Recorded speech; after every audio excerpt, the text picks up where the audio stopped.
morning everyone. In this class we are going to study regarding the pollination by animals, and the pollination by animals is usually termed as zoophily, and the flowers are usually called as the zoophilous flowers. So majority of the flowering plants are pollinated by the animals. As we studied in the previous class that only some portion of the flowering plants are pollinated by the abiotic agents that are wind and water, and most of them, that is 70% of the flowering plants are pollinated by the animals, right? So among the animals, so the bees, butterflies, beetles, wasps, ants, moths, birds such as the hummingbird and sunbird, and also the bats are the main pollinating agents in case of the animals. Among the animals, insects, particularly the bees, are the dominant biotic pollinating agents, right? So not only these small animals, even the larger animals such as the primates and arboreal rodents, and also the reptiles such as the garden lizards. So they have also been reported as the pollinating agents in some of the species of the flowering plants, right? So often the flowers of the animal pollinated plants, so they are specifically adapted for particular species of the animals, right? So now we'll see the animal pollinated plants, especially the insect pollinated plants, right?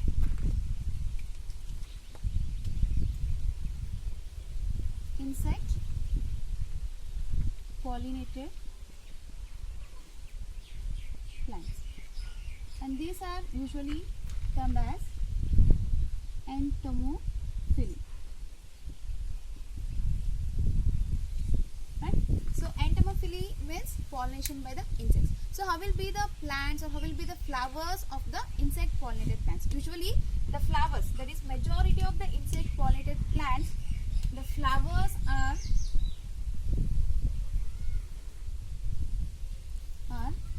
large, they are colorful, they are fragrant and rich in nectar,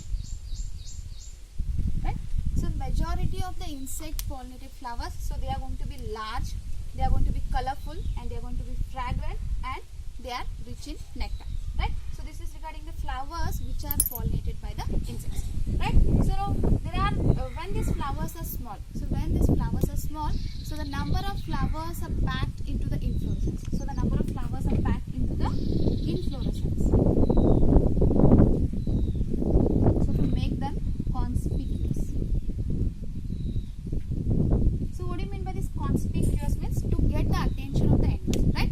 So the flowers are usually large, so they are colorful, they are fragrant and rich in nectar. But when these flowers are small, so the number of flowers, they are going to be clustered, or they are packed into the inflorescence, right?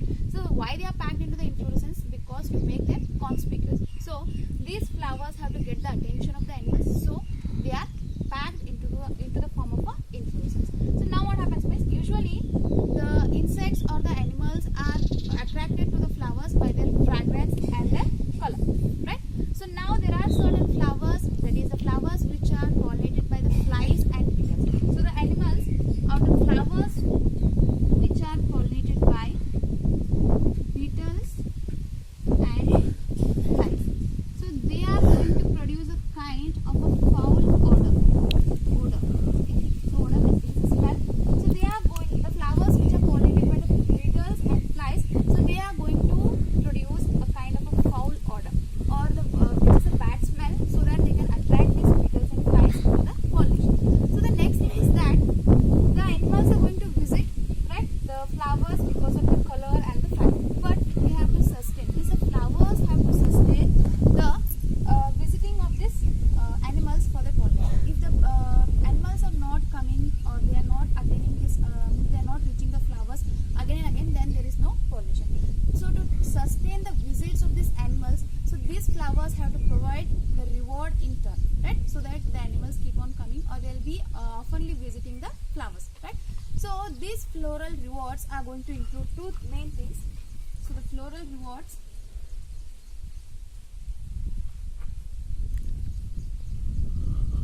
will be in the form of a nectar and pollen, right? So the floral rewards are in terms of the nectar and the pollen grain. So these animals, they are going to visit these flowers often and often so that to harvest the rewards, that is nectar and the pollen grain. So when these animals or when these insects come in contact with the flower for harvesting the floral rewards, so they are going to come in contact with both the pollen, that is the anther, as well as the stigma. So when they'll come in contact with the anther, so their body will be coated with the pollen grains, as the pollen grains of the insect pollinated plants are sticky. So the pollen grains are sticky here. So the pollen grains are sticky in the flowers which are pollinated by the insects. So as these pollen grains are sticky, so they are going to form a coating around the insect body. So when this insect along with this pollen grain coating, so it comes in contact with the stigma, it is going to bring about the pollination, right? So this is how the pollination occurs, and this is how the floral rewards are given by the flowers that are pollinated by the insects. Okay, so then next thing, these floral rewards in some species, it is also in providing the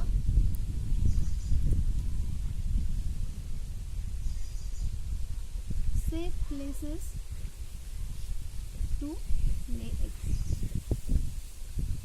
Okay, so in some species the floral rewards is also in providing the safe places to lay eggs. So here we can see the two best examples. So the first example is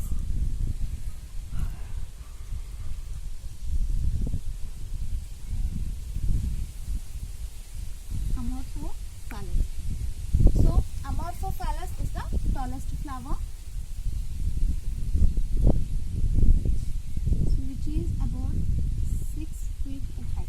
So the flower itself is 6 feet in height, and it is also known to be a tallest flower. So as it is a tallest flower, so usually it is going to be a safe place for many of the insects to lay their eggs. And also there is one more example, that is a species of moth and the yucca plant. Right? So there is a species of moth and the yucca plant. So here what we can say that the life cycle of the moth and the yucca are going to be incomplete without each other. Means if the moth is not there, then there is no yucca plant. If the yucca plant is not there, then there is no species of this moth. So why it is said to be so? Because without the moth, the yucca plant can't be pollinated, and without the yucca plant, so this moth can't, means it is not able to lay its egg.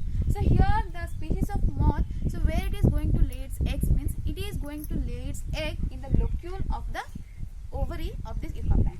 So suppose this is an ovary.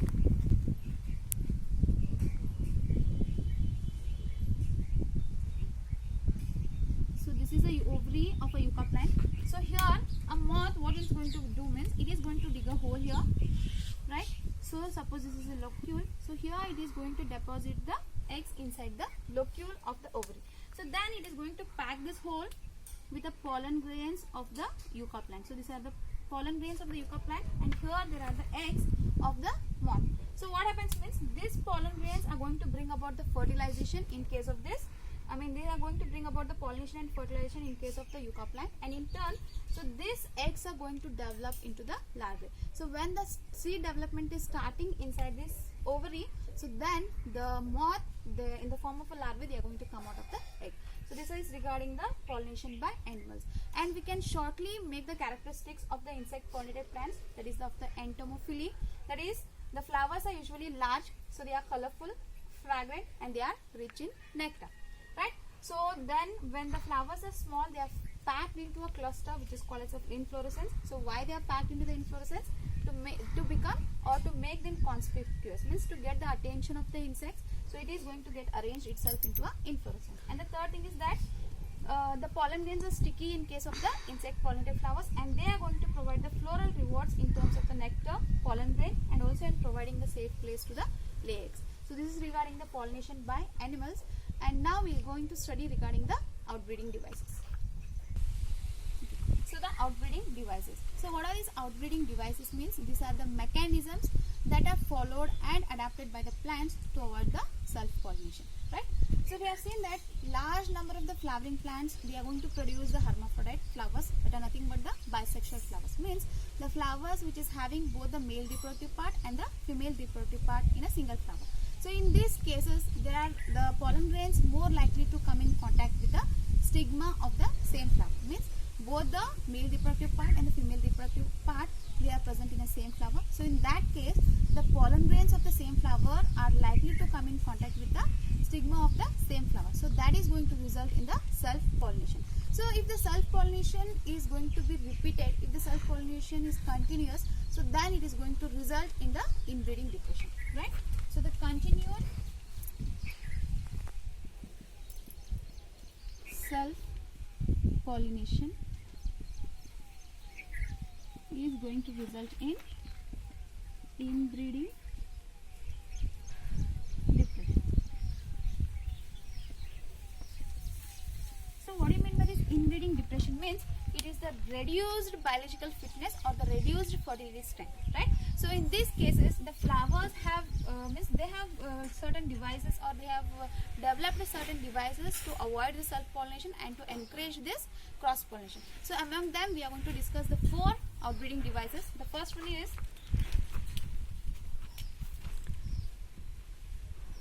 the pollen release and the stigma receptivity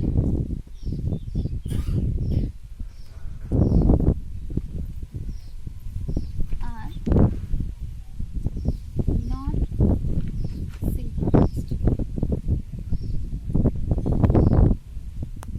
Right? So the first one is the pollen release and the stigma receptivity are not synchronized. So what do you mean by this synchronization? Means the two things taking place simultaneously. Means at a time the two things are going to happen. So the pollen release, if suppose the pollen released and the stigma receptivity, so if the both are going to take place simultaneously, then the chances of self-pollination are more. So in that cases, either the pollen is going to release first and then the stigma is going to attain the receptivity, or if the stigma is going to attain the receptivity first before the pollen is released. So in that case, we are able to avoid the self-pollination. So now the second one, the anther and the stigma are placed at different positions.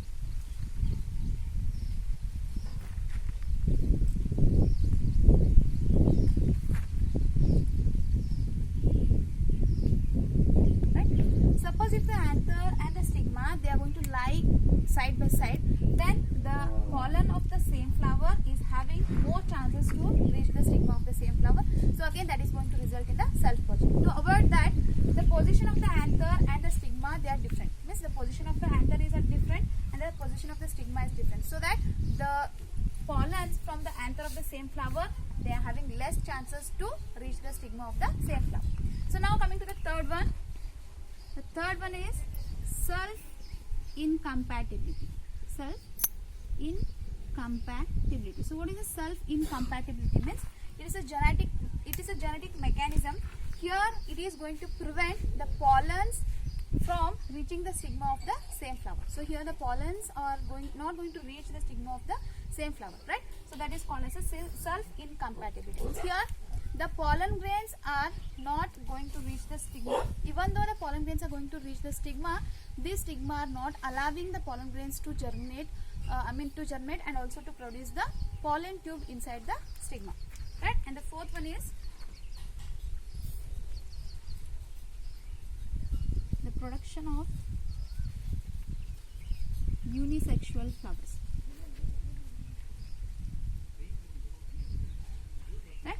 So as I studied earlier, unisexual flower means it is having either the male reproductive part or it is having only the female reproductive part. Right? For example, the papaya. So the papaya plants can be called as a male plants or the female plants, as it is having either the male flower or it is having the female flower. So in this self-incompatibility and the unisexual flowers, so they are going to avoid both the autogamy as well as the geitonogamy, but in the first two cases they are going to avoid only the autogamy. So this is regarding the outbreeding devices. So outbreeding devices means the devices or the mechanism that are adapted by the plants